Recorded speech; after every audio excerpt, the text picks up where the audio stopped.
हाय दोस्तों, मैं मोहित कुमार स्टूडेंट परिवार में आप सभी का स्वागत है। और आज मैं हिंदी का प्रैक्टिस लेकर आया हूं, जो कि लेखपाल के लिए अति महत्वपूर्ण प्रश्न होंगे और आगामी जो भी परीक्षा होंगी उसमें भी महत्वपूर्ण प्रश्न होंगे।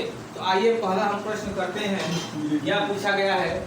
प्रश्न ये है कि डिब्बा शब्द का स्त्रीलिंग क्या होता है। डिब्बा शब्द का स्त्रीलिंग क्या होता है ये हम जानेंगे।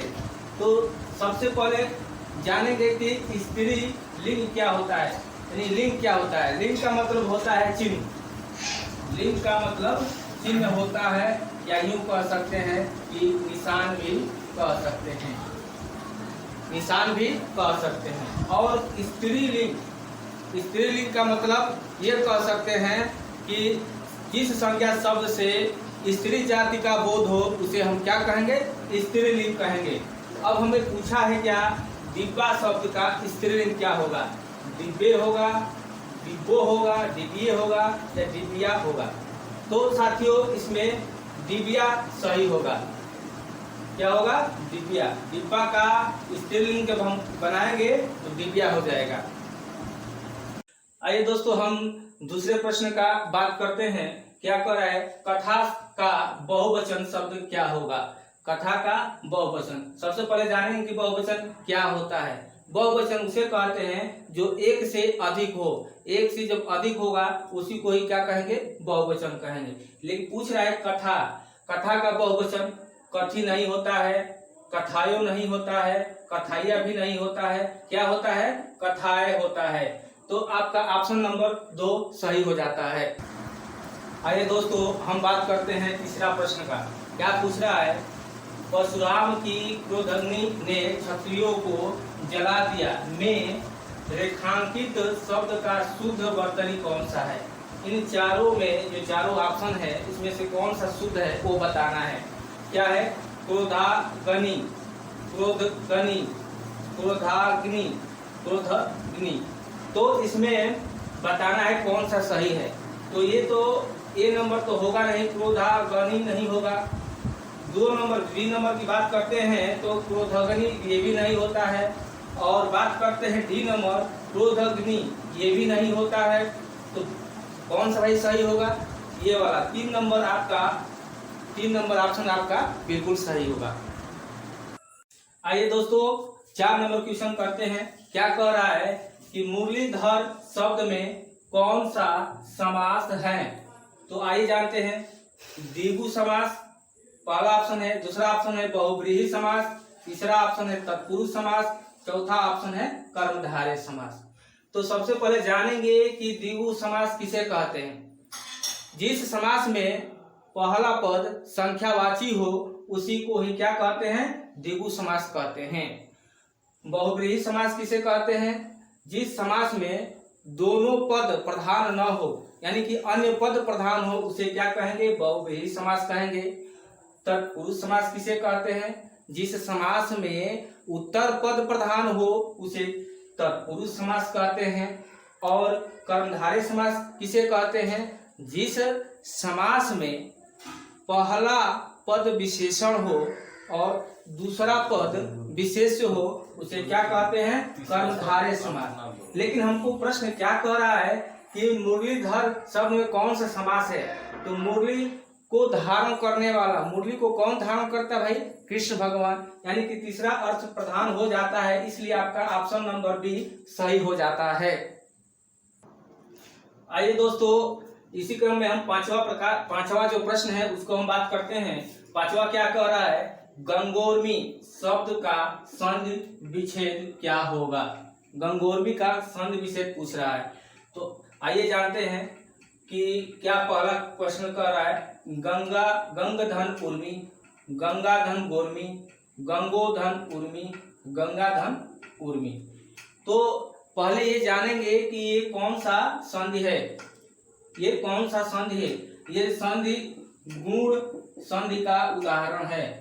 इस संधि का उदाहरण है, गुण संधि का उदाहरण है। और गुण संधि का नियम क्या होता है आइए जानते हैं। यदि अ या आ के बाद छोटी ई या बड़ी ई आए तो ए हो जाता है, ए हो जाता है। उसके बाद अ या आ के बाद अगर छोटाऊ या बड़ाऊ आए तो ओ हो जाता है। अगर अ या आ के बाद अगर री आता है तो और हो जाता है। यानी कि कहने का मतलब है कि ये गुण संधि का 3 नियम होता है और 3 नियमों में से गंगोर्मी का हम इसमें पता करेंगे क्या होगा। गंगोर्मी, गंगोर्मी का जब हम तोड़ेंगे तो क्या होगा, गंगा, गंगा धन उर्मी, उर्मी। इसमें क्या है, आ है, इसमें ऊ है, दोनों को मिलाकर क्या हो जा रहा है, ओ हो जा रहा है। इसमें कौन सा नियम फॉलो कर रहा है, आ है और ऊ है दोनों, यानी दूसरा नंबर जो नियम है वो फॉलो कर रहा है। तो हमारा ऑप्शन कौन सा सही हो जाएगा, गंगा धन उर्मी, ये 4 नंबर हमारा ऑप्शन सही हो जाएगा। ये 6 नंबर क्वेश्चन का बात करते हैं। क्या है, कह रहा है निम्नलिखित शब्दों में से तद्भव शब्द का चयन कीजिए। ये 4 ऑप्शन है, चारों ऑप्शन में बताना है कौन सा शब्द तद्भव है। तो पहला क्या ऑप्शन दिया है, दुर्वा है, दूसरा दिया है ऑप्शन दधी है, तीसरा ऑप्शन पत्ता है, चौथा ऑप्शन दिया है लवण। तो आइए जानते हैं दुर्वा का तद्भव क्या होगा, दूब होगा, दुर्वा तत्सम शब्द है, इसका तद्भव जब हम बनाएंगे तो दूब होगा। दधी तत्सम शब्द है, इसका तद्भव हम बनाएंगे तो दही हो जाएगा। क्या हो जाएगा, दही। ये हम बात करते हैं लवण का। लवण जो है तत्सम होता है, इसका तद्भव क्या होगा, लोन होगा, इसका तद्भव लोन होगा। अब हम बचा हमारा ऑप्शन नंबर तीसरा, ये पत्ता जो है तद्भव है, इसका तत्सम शब्द होता है पत्र होता है, पत्ता का तत्सम पत्र होता है। तो हमारा प्रश्न क्या पूछ रहा है, तद्भव पूछ रहा है, तो हमारा ऑप्शन तीसरा नंबर सही हो जाता है। आइए दोस्तों 7 नंबर क्वेश्चन को हम बात करते हैं कि 7 नंबर क्या कह रहा है, निम्नलिखित विकल्पों में तत्सम शब्द का चयन कीजिए। इस प्रश्न में तत्सम शब्द पूछ रहा है कि तत्सम क्या है। आइए बात करते हैं, कपाट है, ओट है, तीस है और डंक है। तो बात करते हैं कि दूसरा नंबर जो है ये तद्भव है, इसका तत्सम क्या होगा, इसका तत्सम होगा ओष्ठ, इसका तत्सम हो जाएगा ओष्ठ, और ओठ जो है तद्भव है। तीसरा नंबर 30 है, इसका जब हम तद्भव निकालेंगे तो क्या होगा, इसका तत्सम हम निकालेंगे तो क्या होगा, त्रिशत होगा। उसके बाद हम डंक जो है तद्भव है, इसका जब हम बनाएंगे तत्सम तो इसका हो जाएगा दंश हो जाएगा। बचा पहला नंबर कपाट जो है तत्सम है, कपाट जो है तत्सम है, इसका जब हम बनाएंगे तद्भव तो क्या होता है, किवाड़ होता है, किवाड़। यानी कि कपाट तत्सम है। हमारा ऑप्शन में क्या पूछा है, तो प्रश्न यही पूछा था कि तत्सम कौन सा है, पहला हमारा ऑप्शन सही हो जाता है। आइए दोस्तों बात करते हैं 8 नंबर प्रश्न का। क्या कह रहा है, निम्नलिखित प्रश्न में दिए गए वाक्य में से कुछ भाग में त्रुटि है, यानी कि गलत है। क्या है प्रश्न, ए है झूठ बोलना पाप है, डी नंबर है कोई त्रुटि नहीं। इसमें बताना है, ए कह रहा है कि झूठ, बी कह रहा है बोलना, सी कह रहा है पाप है, डी कह रहा है इसमें से कोई त्रुटि नहीं है। तो इसमें से झूठ बोलना पाप है, ये वाक्य क्या है, सही है, यानी कि हमारा ऑप्शन नंबर डी सही हो जाएगा क्योंकि कोई इसमें त्रुटि नहीं है। आइए दोस्तों हम बात करते हैं 9 नंबर क्वेश्चन का।